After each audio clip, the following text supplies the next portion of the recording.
Hey, don't see this coming? We updated during Chinese New Year. Got this laptop 2 days before the festival. No one wanted to work and planned to do it after holiday. But this F15 model improved greatly. GPU power and thermals boost. Mux switch has been standard. Is this our familiar, strong as rock ASUS? It's painful to test after holiday with such great progress. So we take time to work during the holiday to bring you the first review. Hope to get your support. BIBA Review Studio wish you Happy New Year. Happy family. How does F15 perform? Let's give you the answer today. First is specs. 12th Gen i7-12700H. 6P8E. 14 cores and 20 threads. 140 watt RTX 3060 including 25 watts dynamic boost. 28 gigs DDR5 4800 MHz memory. Micron 3400 SSD. 512 gigs. PCIe Gen 4. Screen specs are the same as last year's high-end version. 2K 165Hz P3 wide gamut gaming screen. I guess, with many upgrades this year and the cost of CPU and GPU has increased. So for current specs, the price should be around $1,300. Next is exterior. We got Eclipse Gray. It also has a Magic Blue option. I prefer Magic Blue. Gaming laptops with white bodies more personalized. Lid and bezels change little. The top cover is metal. Keyboard and bottom are plastic. The screen is a common 16:9 ratio. Wide bottom bezel. Bow panel. 100.9% P3 volume and 98.9% P3 coverage. Gamma value is 2.2. Average delta E 1.24. Max delta E 2.78. But it has no color calibration file or gamut switch. So sRGB accuracy is ordinary. Maximum brightness 311 nits. 9.7 milliseconds BTW 13.4 milliseconds GTG. After turning on OD, gray to gray can be faster. But it also causes ghosting by overshoot. Just make your own choice.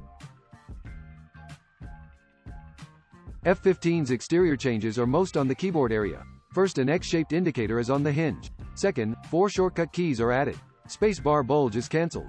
But the arrow keys I care most aren't in standard size. Not convenient to play some games. Key travel is 1.7 mm, which is 0.1 mm shorter than last year's.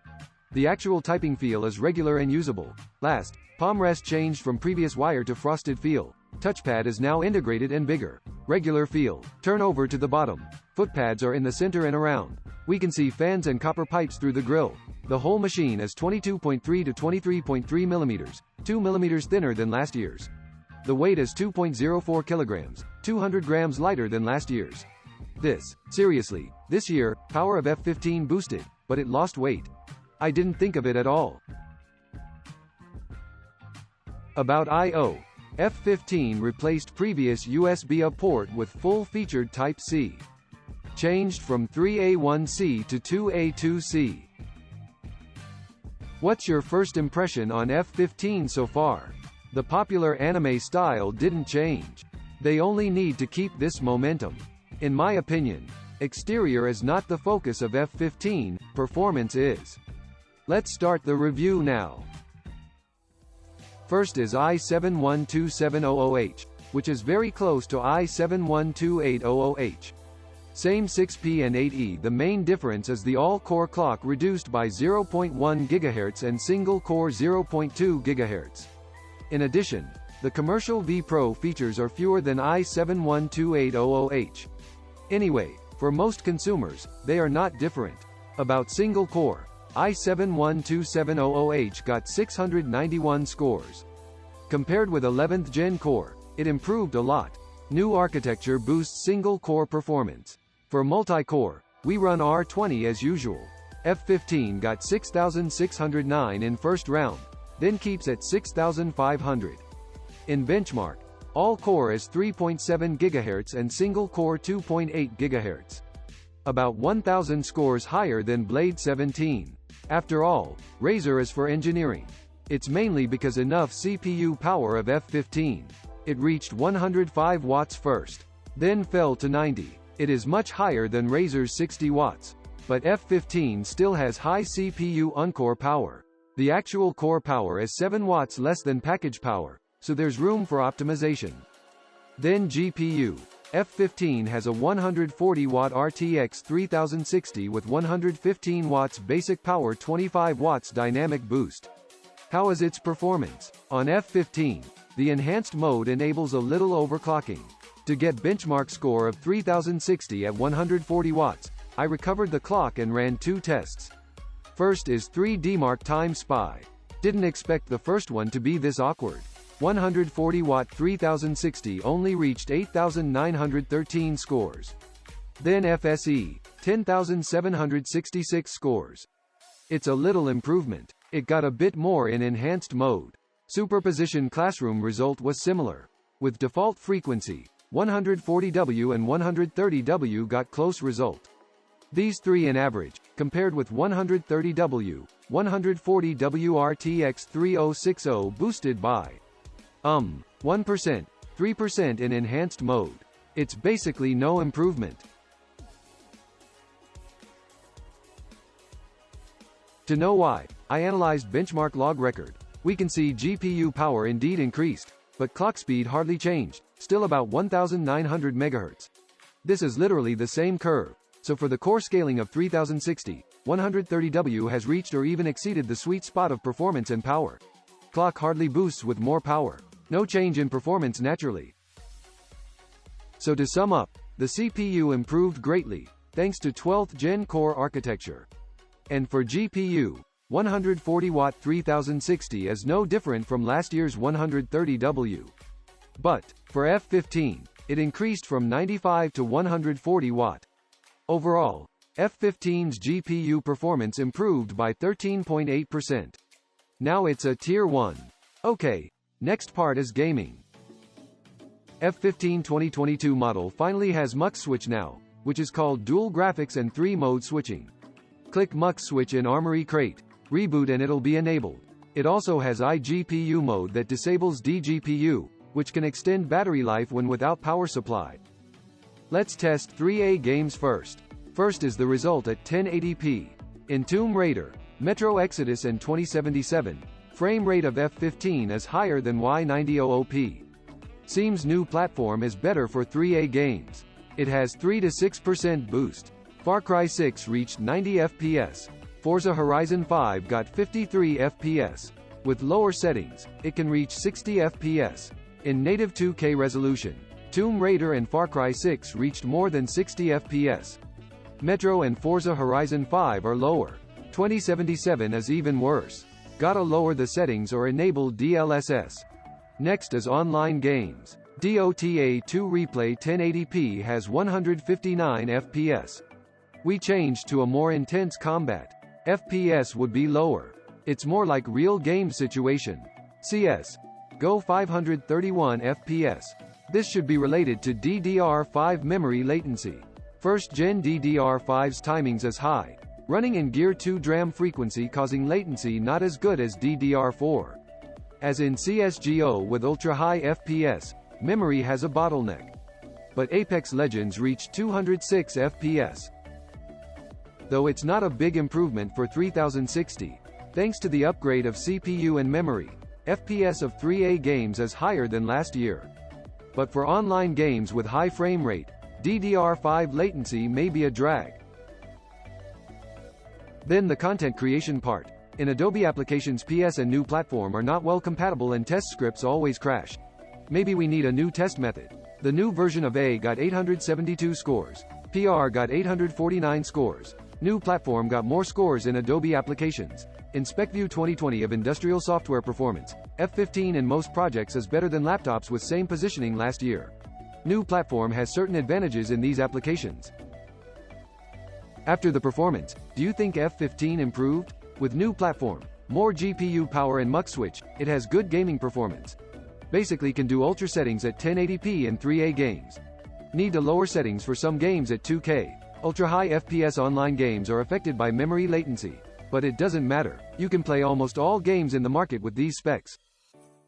Okay, after performance, let's get inside. Disassembly is easy. Remove screws to uncover the bottom. The bottom right one can't be removed. Go easy on it. The most obvious change in F15 is the thermals. It has double fans and 5 heat pipes. Apparently it has one more heat pipe for CPU than the last model, which is linked to the fin of the right exhaust vent. Because of which, ports on the right are moved down as a whole, and the speaker moved in too. It has more fins at these two spots in the rear. The thermals area is larger. 2 stock Samsung DDR5 4800 MHz memory. Double 8 gigs, single rank, 4 chips. Its read-write is worse and latency higher than single 16 gigs with 8 chips. DDR5 has different chip number and bank group. F15's 4-chip memory has 4 bank groups. As expected, there's gap between performance. But there are many DDR4 8-chip 8 gigs memory. So far, 8 gigs DDR5 laptop memories are all 4-chip. As for whether there will be 8 gigs 8-chip memory later, I'll keep an eye on it.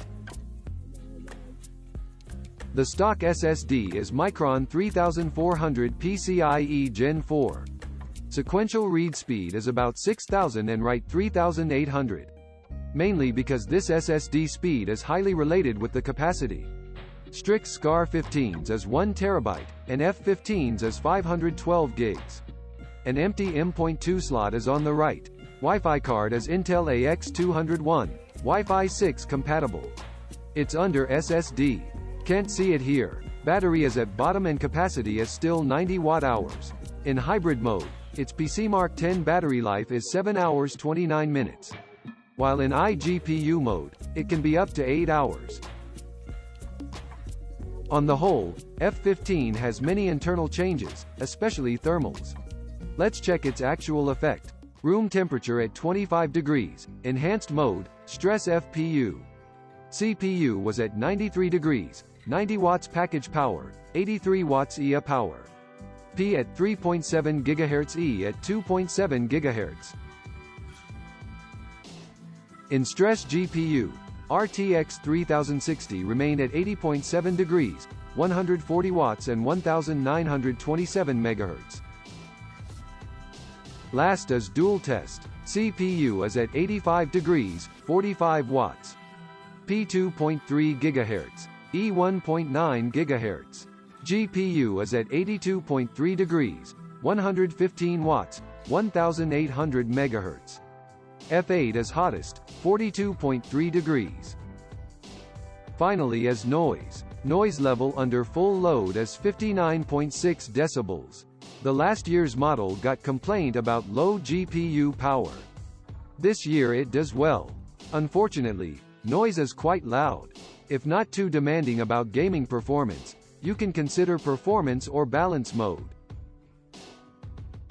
That's all of this video. You might have known this laptop now. As usual, here are 3 pros and cons. First, it made great progress in performance. Last year's model's GPU power was only 95 watts. Now it's full 140 watts.